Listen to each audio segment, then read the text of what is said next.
Hello दोस्तों, welcome to tech non tech education centre. Tech non tech education centre पे आपका स्वागत है। दोस्तों, जैसे कि हम लोग प्रीवियस ईयर क्वेश्चन सीरीज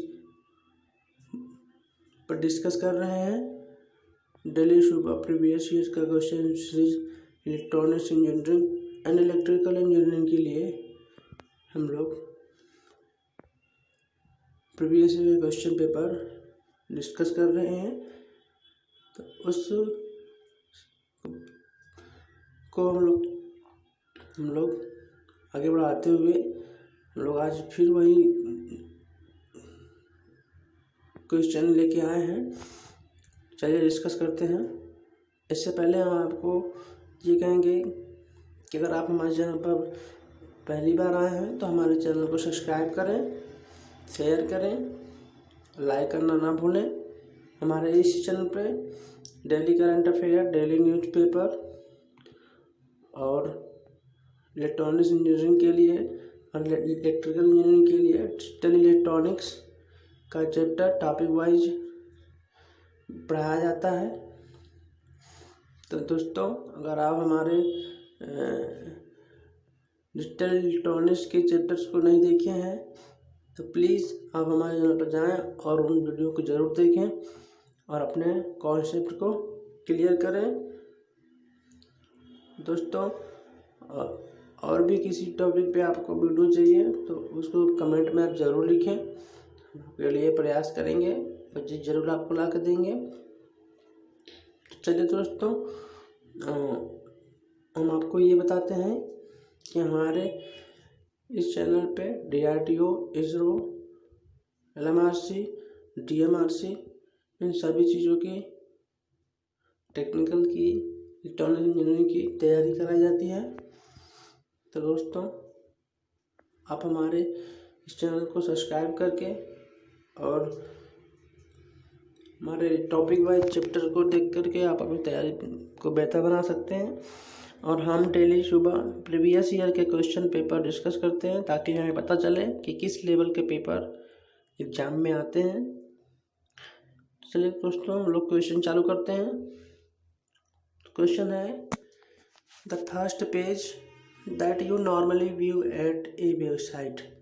लिखा है फर्स्ट पेज जिसे आप सामान्यतः किसी वेबसाइट पर देखते हैं। दोस्तों, इसका आंसर होगा होम पेज। क्या होगा?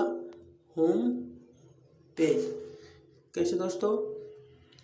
जब हम कोई भी वेबसाइट खोलते हैं तो उसका सबसे पहले पेज होम पेज खुलता है। ये बहुत ही ईजी क्वेश्चन है दोस्तों। ये कंप्यूटर संबंधित क्वेश्चन आया था। तो इलेक्ट्रॉनिक्स इंजीनियरिंग में कंप्यूटर संबंधित के क्वेश्चन आते हैं,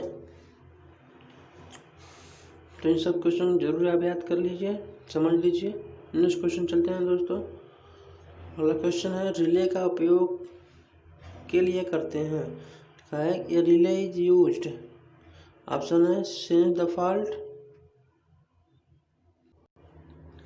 बी है control low voltage circuit with the help to high voltage signal, C है control high voltage circuit with the help of low voltage signal, और डी है ब्रेक द फॉल्ट करेंट।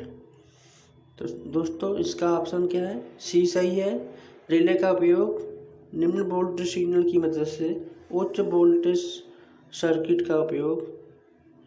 को नियंत्रित करने में रिले का उपयोग किया जाता है। रिले क्या होता है दोस्तों? रिले एक होता है मैग्नेटिक सर्किट। रिले क्या होता है? एक मैग्नेटिक सर्किट जो निम्न वोल्टेज सिग्नल की मदद से उच्च वोल्टेज को नियंत्रित करने में इस्तेमाल किया जाता है। रिले एक प्रकार से एच एम्पलीफायर भी माना जा सकता है।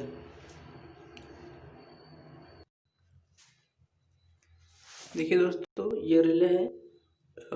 रिले कार्य करने का सिद्धांत है। ये कैसे कार्य करता है? इसमें NC NO होता है, जिसमें ये मैग्नेटिक सर्किट के तरह काम करता है। वह इलेक्ट्रॉनिक पर्पज जो AC को DC में परिवर्तित करता है। जहाँ डीसी आउटपुट शिखर मान एसी इनपुट शिखर मान से अधिक होता है। तो ऑप्शन है ये वोल्टेज मल्टीप्लायर। वोल्टेज मल्टीप्लायर जो होता है दोस्तों वो एसी को डीसी में परिवर्तित करता है, जहाँ पे उसका जो आउटपुट डीसी होता है वो इनपुट एसी शिखर मान से अधिक होता है।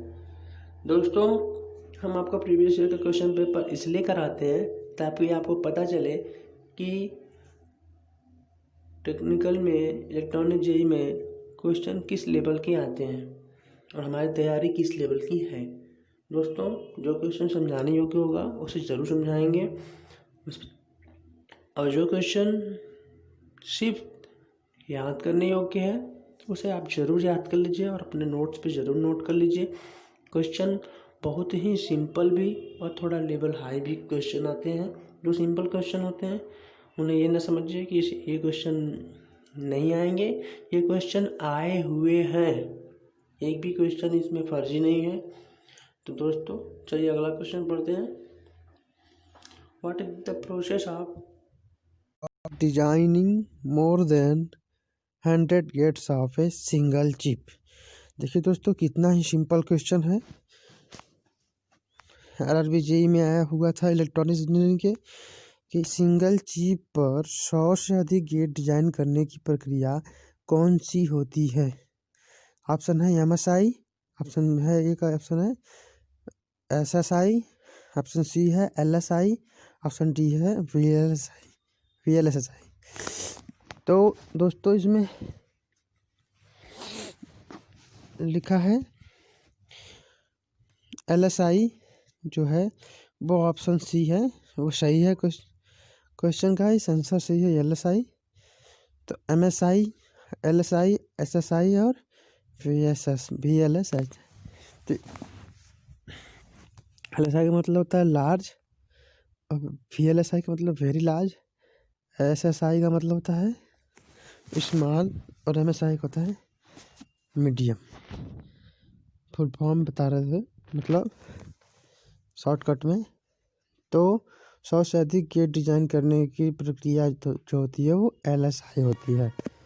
याद कर लीजिए दोस्तों, इस टॉपिक से संबंधित जरूर क्वेश्चन याद आते हैं और बहुत ही सिंपल होता है। अगर आपको आता है तो आप सेकंडों में आंसर करके टिक लगा के आप आगे बढ़ सकते हैं और अपना टाइम बचा सकते हैं। नेक्स्ट क्वेश्चन है a conductor is said to be perfect if it has electric conductivity.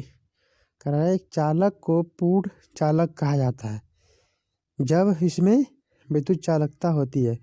एक तो और भी सिंपल क्वेश्चन है, इसमें क्या लिखा है कि इस चालक को पूर्ण चालक कब कहा जाता है, जब उसमें चालकता इन्फानाइट हो, मतलब उसकी चालकता बहुत ही ज़्यादा हो, उसे पूर्ण चालक कहेंगे। ऑप्शन नंबर सी इसका होगा right answer. Option number C इसका राइट आंसर होगा। नेक्स्ट क्वेश्चन चलते हैं दोस्तों।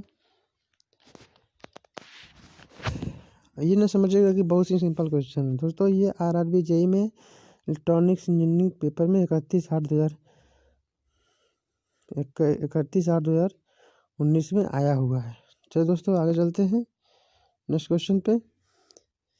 विच logic gate is similar to function of two parallel switch.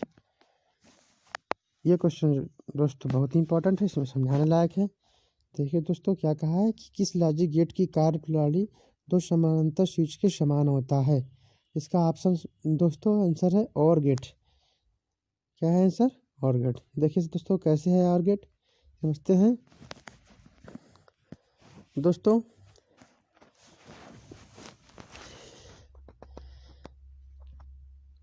और गेट की जो इक्विवेलेंट सर्किट होती है, इलेक्ट्रिक इक्विवेलेंट सर्किट, वो बनती है ऐसे,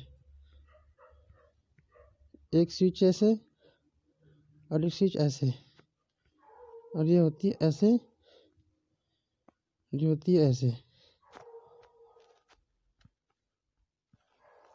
और यहाँ पे क्या लगता है? बल्ब दोस्तों।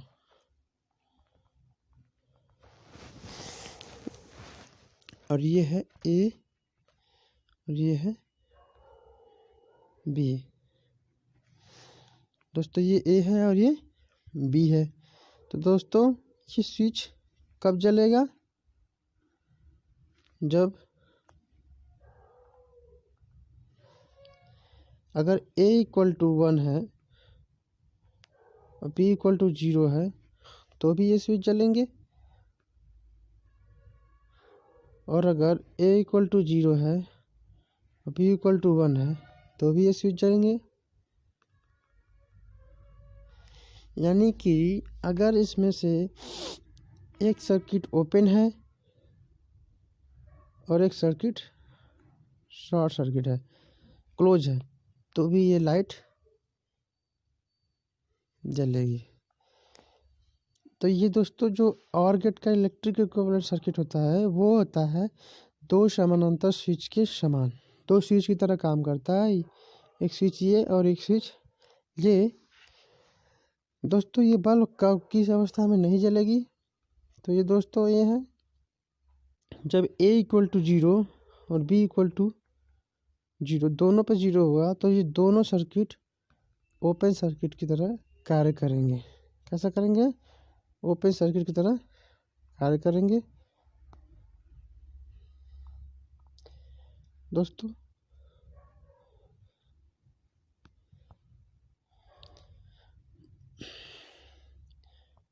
तो इस तरह से आपको समझ में आया कि किस लॉजिक गेट की कार्यप्रणाली दो समानांतर स्विच के समान होता है। एंड गेट का पता होगा दोस्तों। एंड गेट का सर्किट कैसा होता है? एंड गेट में होता है सीरीज सर्किट, सीरीज स्विच लगे होते हैं दो। कैसा होता है?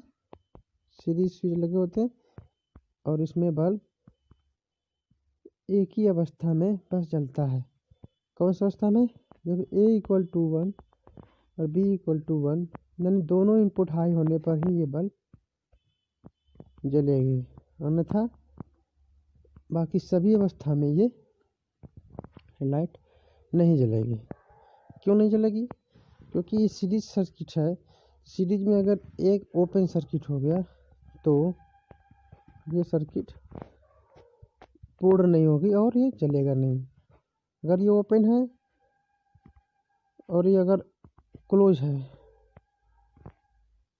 अगर ये ओपन है और ये क्लोज है तो दोस्तों क्लोज सर्किट हो जाएगी ये, यानी 1 और ये 0, तो करंट इधर नहीं आएगी और ये बल्ब नहीं जलेगा। चलिए दोस्तों अगला क्वेश्चन समझते हैं। ऐसा करते हैं आपको ये समझ में आ गया होगा लॉजिक गेट की इक्विवेलेंट सर्किट। और भी चीज़ों पर डिस्कस करेंगे हम टॉपिक वाइज। डिजिटल इलेक्ट्रॉनिक्स पढ़ा रहे हैं, उस पर आगे टॉपिक यही आने वाले हैं। नेक्स्ट क्वेश्चन है the drift of a hole in semiconductor is brought by. लिखा है अर्धचालक में होल के अपवाह को द्वारा ज्ञात किया जाता है।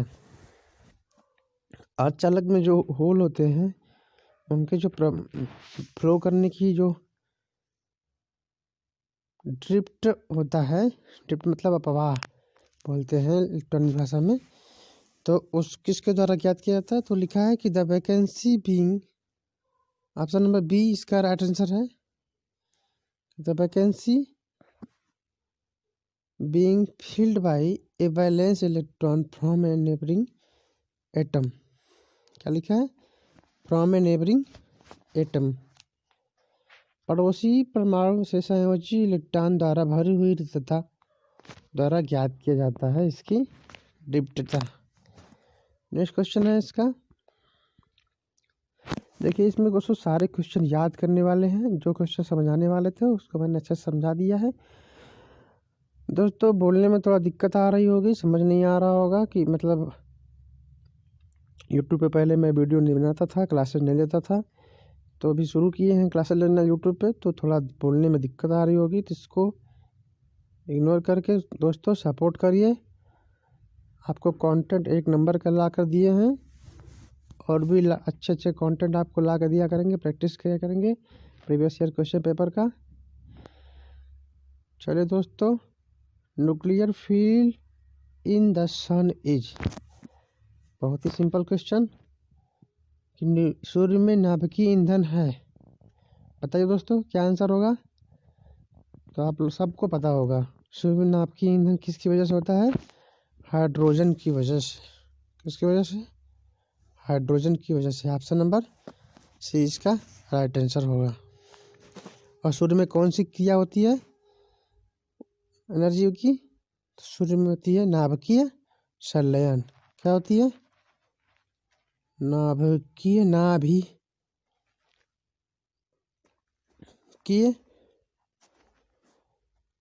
संलयन।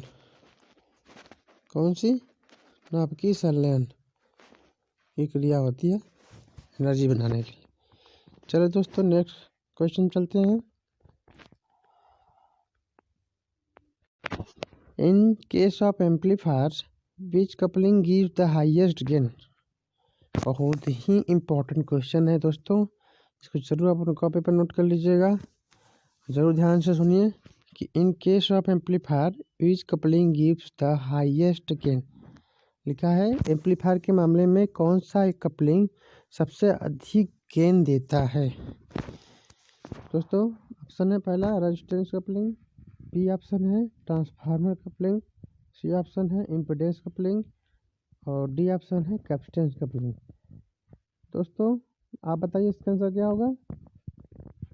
इसका आंसर होगा ऑप्शन नंबर बी। क्या होगा इसका answer, option number B transformer coupling जो होता है सबसे हाई गेन देता है। नेक्स्ट क्वेश्चन चलते हैं दोस्तों, याद कर लीजिएगा इस टाइप के क्वेश्चन को अपने नोट्स पे जरूर लिख लीजिएगा। नेक्स्ट क्वेश्चन है the number of unused state in a N bit Johnson counter. लिखा है एन बिट जॉनसन काउंटर में अनयूज्ड स्टेट की संख्या कितनी होती है। मतलब एन बिट जॉनसन काउंटर जो होता है उसमें कितने ऐसे स्टेट जो होते हैं जिनका कोई इस्तेमाल नहीं होता है। एन बिट जॉनसन काउंटर में अनयूज्ड स्टेट की संख्या कितनी होती है दोस्तों। ऑप्शन नंबर ए इसका राइट आंसर होगा। कौन सा आंसर सही होगा, ऑप्शन नंबर ए। एन की वैल्यू जितनी बिट जॉनसन काउंटर होगा उतनी एन की वैल्यू रख के हम अनयूज्ड स्टेट की संख्या ज्ञात कर सकते हैं। दोस्तों क्वेश्चन बहुत ही इंपॉर्टेंट है, नोट कर लीजिएगा। एन बिट जॉनसन काउंटर से क्वेश्चन आया है। नेक्स्ट क्वेश्चन दोस्तों कंप्यूटर से आया है, C++ से। लिखा है इसमें कि न्यूमेरिक कोड को मशीन कोड में बदलने के लिए किस प्रकार की कंप्यूटर प्रोग्राम उपयोग किया जाता है। ऑप्शन है option A debug, option B C++, option C photon, option D assembler. दोस्तों इसका आंसर पहले जान लेते हैं। इसका आंसर है ऑप्शन नंबर डी। कौन सा आंसर है, option number D assembler. Assembler जो होता है वो किसी न्यूमेरिक भाषा को, किसी न्यूमेरिक कोड को मशीन कोड में बदलता है। यानी ये हाई लेवल लैंग्वेज को मशीन लेवल लैंग्वेज में बदलने का काम असेंबलर का होता है। और नेक्स्ट जो ऑप्शन है इसमें दोस्तों ए वो है डीबग, जो कंप्यूटर में त्रुटि को सुधार करने के लिए इस्तेमाल किया जाता है। और C++ हाई लेवल लैंग्वेज है और फोटोन भी एक हाई लेवल लैंग्वेज है। नेक्स्ट क्वेश्चन दोस्तों जिसमें हमें सभी ऑप्शन को डिस्कस करने लायक होगा, उसको हम सभी ऑप्शन को डिस्कस करके हम लोग एक्सप्लेन करेंगे, समझेंगे। और नेक्स्ट और जो याद करने लायक होगा नोट्स में नोट करने लायक उसे जरूर आप नोट कर लीजिए दोस्तों। नेक्स्ट क्वेश्चन चलते हैं। नेक्स्ट क्वेश्चन है a logic circuit which is used to change a BCD number into an equivalent decimal number is. दोस्तों लॉजिक सर्किट को BCD संख्या के समतुल्य दशमलव संख्या में बदलने के लिए किसका उपयोग किया जाता है। ऑप्शन नंबर ए इसका राइट आंसर होगा डिकोडर। डिकोडर जो होता है वो लॉजिक सर्किट को BCD संख्या के समतुल्य दशमलव संख्या में बदलने के लिए प्रयोग किया जाता है। डिकोडर क्या होता है, डिकोडर ये होता है जो किसी भी संख्या को दूसरी संख्या में चेंज करता है। लॉजिक सर्किट को बीसीडी संख्या के समतुल्य दशमलव संख्या में चेंज करने के लिए डिकोडर का इस्तेमाल किया जाता है। नेक्स्ट क्वेश्चन दोस्तों, how many digits in binary notation are required for decimal number 17, यानी कि दशमलव संख्या 17 के लिए बाइनरी नोटेशन में कितने अंक आवश्यक होते हैं। बहुत ही इंपॉर्टेंट क्वेश्चन दोस्तों। ऐसा क्वेश्चन देखिए कल वाले में भी आया था और आज वाले में भी क्वेश्चन ऐसा है। तो दोस्तों इस क्वेश्चन को ज़रूर आप नोट कर लीजिए। ऐसे तरीक़ों को मैं बताता हूँ। इसका आंसर होगा ऑप्शन नंबर बी जो है वो इसका राइट आंसर होगा। ऑप्शन नंबर बी, अरे मतलब option number D, option number D 5 जो होगा और राइट आंसर होगा। कैसे होगा देखिए, डिस्कस करते हैं।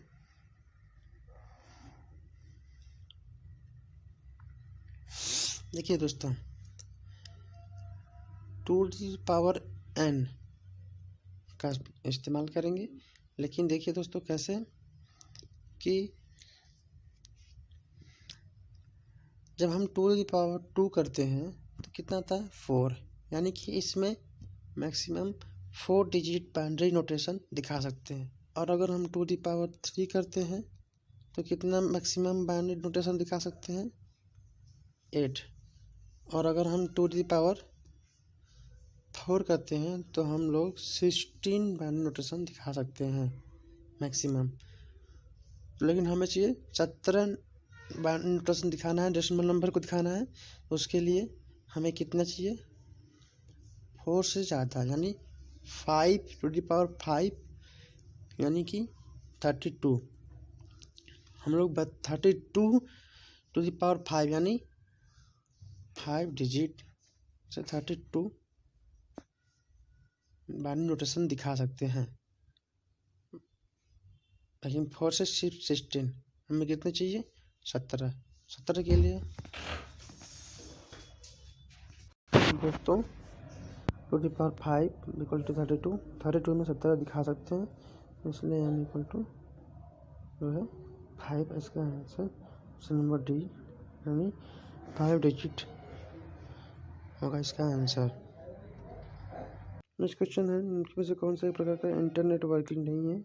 विच आर द फॉलोइंग नॉट